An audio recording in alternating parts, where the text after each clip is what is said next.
Hello and welcome to another session of Informally Formal. I am truly excited today because we bring to you a very important subject and an equally important person to talk to us about it. Dr. Iqbal Mujtaba is a professor of computational process engineering and is the associate dean of learning, teaching, and quality at the University of Bradford. He is a chartered chemical engineer, a chartered scientist, and the fellow of IQME, a truly world-class person, someone that I personally hold in great regard. A very warm welcome to you, Professor Mujtaba. Thank you for inviting me to this session. I hope I'll be able to contribute as much as possible on the topic of your interest. Absolutely. So let's just dive right into our topic. I believe that university education is not for everyone. That's number one. As you know, in neighboring Germany is a great example. Many of their kids, they get apprenticeship and they get trained and they become super good. And the SMEs over there are world leaders, as you very well know. Okay. So first, I do not believe that university education is for everyone. Number two, there is a need for STEM education. Absolutely understood. Science, technology, engineering, and math, without those, you cannot leapfrog, okay? So that is very essential. Agreed. Now, having said all that, Professor, here is what I'm gonna ask you. Study after study has shown that 80% of your success in life, depends on how you define success, of course. 80% of your success in life does not come from the hard skills. It comes from the soft skills, which for the most part, schools don't teach. Now, let me tell you, the first study of its kind was done at Man Engineering about 100 years ago. And at an engineering factory, guess what? Technical skills came in last. And then Case Western has done studies, and I'm sure you're aware of it. You're in that space. I'm sure you're aware of it. In 2008, Google did a study. And guess what? They thought it's a technology company, so technology is going to come in number one. Guess what? It came in last out of 8. Okay, so my question to you now is, what are you doing in your educational institution? No matter how good an engineer you make someone, if they don't have the collaborative skills, if they don't have these other skills that is needed to move forward, what are you doing, Professor? I mean, you're right that we not only need the technical knowledge, but we need other peripheral knowledge as well. And I mentioned to you at the beginning that we need the emotional intelligence to develop. Of course, the data science or machine learning or artificial intelligence cannot provide that emotional intelligence. This is a powerful skill in teamwork and the understanding of others kind of thing. Absolutely. And without that skill, depending on only data, again, we are not going to go far. Say, for example, the circular economy, if you look at it, the plastic, the recycle of plastic, or what to do with the plastic. So that has to come from that sort of creativity and innovation kind of thing. Are we going to melt the plastic to get the raw material? Or say, for example, we have got a wastewater kind of thing, huge wastewater in Bangladesh, for example. And when you treat them, you get the wastewater sludge.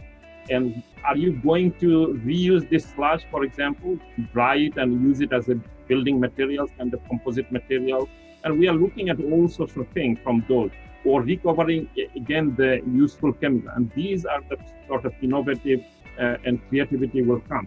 But referring to your question here, I agree completely that technology alone cannot do it. What we are promoting in recent years is the T-shaped skills. The T-shaped skills is the vertical bar of the T is the expert knowledge, that your discipline or core knowledge. But while the horizontal one is actually the top of the T is actually the collaborative work with other experts kind of thing. Say, for example, not within your own discipline, but beyond your own discipline. So the willingness to use the knowledge gained from this collaboration, this is very, very important. And that's the reason we started in year 1 in engineering, this design, build, and test, when we put the students from different disciplines and then give them a just simple brief. Say, for example, design a solar heating panel, or design a pump or foot pump to sort of treat wastewater just to make it a drinkable water, that kind of thing. So they start with a very little information. They go and they dig into it, they do their research, they work together, they share their ideas, they do the collaboration, and then they develop. And that is absolutely necessary. Professor, let me ask you. I'm encouraged by what you said, the T-shaped learning system. But are you grading them on those other skills as well? If you continue to grade them on technical, then they will only concentrate on technical. So are you grading them on those two? Absolutely. Say, for example, we look at their presentation skill. We have got the peer review system. So the peer review, they will talk about the collaborativeness of their work, kind of thing, that how the team worked, how often the team met, and how they discharged the duty, what sort of discussions they had in their team meeting. We have got the assessment for all those the qualities obvious. As we learn more about the brain, as we learn more about how learning takes place, we're learning new things. So one other switch that needs to be made in our educational system all throughout is most teachers tend to still teach logically. Here is the problem. There is, as you know, the brain, logical part of the brain, the prefrontal cortex, which has to do with reasoning and stuff, is not fully developed till age 25. So most kids, when they're going through that, and here we are trying to teach logically. So it lends to the senses when something is logical. But think for a second, what are some of the things that you really remember? Will you ever forget your first kiss? Will you ever forget the birth of your child? Will you ever forget your marriage day? Those are not rational, those are emotional things. So emotional learning is long-term and rational learning is short-term. Okay, now these are new things that we are learning. So in learning, a teacher, of course, he's going to teach conceptual, logical things, but he must do so in the form of a storytelling, in the form of an emotional. That's when learning takes place, Professor. You agree? Do you agree with me? I like your comments so much, because that's the sort of comments I receive from my students when they evaluate their module question. Really? So in the some of the modules I have been teaching, one of them is desalination technology, which is making fresh water from seawater, kind of thing. So since I have started teaching that one, and for the last sort of 4 or 5 years, my score is 5 out of 5, kind of thing. Wow. Always. And the comments I receive from the students is fantastic. They say, some of the comments will be, any dumb person without knowing the kind of the subject will learn something out of it. And he is make learning very, very funny and fun, and always connect with story. I mean, for example, in 1 hour lecture session, maybe half an hour, I'll be just telling the stories from real life, kind of thing. Even, for example, I'll give you an example of example. Say, for example, artificial intelligence, right? The artificial intelligence, the way it works is like our brain, right? So more data you provide, more refined your prediction will be. It's like, as we grow old, more things we see around us, it makes us more experienced. So the comment we make at the age of 50, we would not make the same comment when we were 20 or 30, because the data processed through our brain was very, very kind of limited.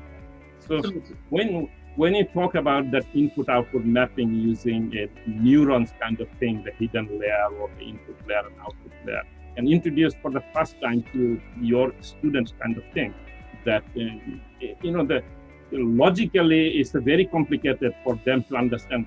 So I say, okay, you have come to the university to get a good degree, right? So you want a first-class degree.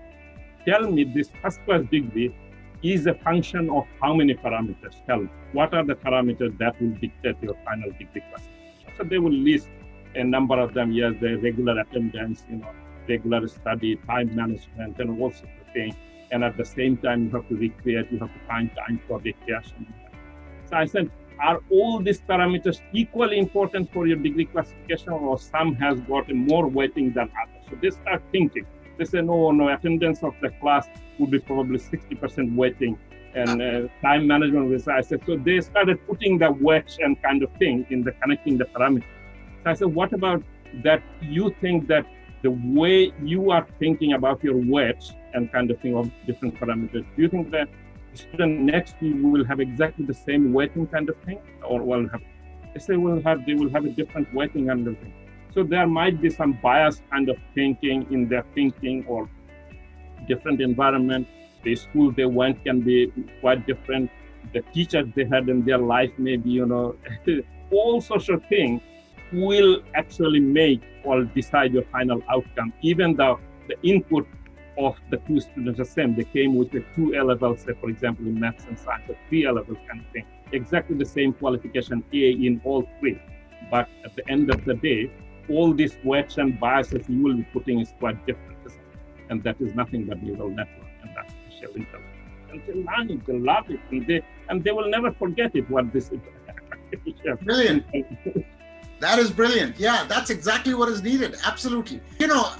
See, the whole thing is, after all the experience and everything, if you do not understand the basic thing, which is the moment, these are my principles, the moment you think you've arrived is the beginning of the end. And it is interesting that you have mentioned, and we are very familiar with these curves, isn't it? That it goes up and then it reaches the peak and then it goes down. It's a very familiar curve in reaction engineering or many others in accounting, management. Everybody uses it. Yeah. So the interesting thing is those who said that, yes, I know everything, they're right at the peak of that curve, and you know the destination after that. Whoever is at the peak of the curve, the next is the falling down, either left or right. There's no other way, because the peaks are usually very sharp kind of thing, unless you can make it a flat kind of thing. So that's what I always say, that always have the attitude of learning, relearning. Don't claim that you are at the peak, because as soon as you claim, then you are falling down. Professor, let me get in here. If you can get the kids to learn, that I believe, because everything is changing so fast, that if you can get them to learn and learn on their own. So the only purpose of education, I believe, is to allow them to think independently. Whatever they need to do to create that love and interest, where they can learn independently. You can call it critical thinking, whatever, but the love of learning independently, so they can continue on a trajectory of lifelong learning, because things are changing so fast. Professor, one last question I have for you, which is, we are all going through a very, very trying times. The entire world is reeling from this unfortunate COVID situation. But, we experienced the same thing in 1918 with the Spanish flu. What surprises me is the world didn't really learn. The second phase, the second wave, so to speak, in the Spanish flu was deadly. And as we are finding out now that, the second phase, again, we opened up too quick or whatever that we did. But in any event, that's not my question. My question to you, Professor, is, do you believe that this new normal that we have been getting used to is going to fundamentally change some of the ways we do things? Is it going to fundamentally change the way learning takes place? Your quick comments. We have to wrap it up, Professor. Yes, it is going to change. It has already, we have seen that change over the last 1 year, when we started sort of online delivery of our modules and kind of thing. And we have learned quite a bit of it. And then what we have learned here, that is still, even though you have got online delivery, you can make the session very interactive kind of thing. And you can use the full potential of this digital technology for learning.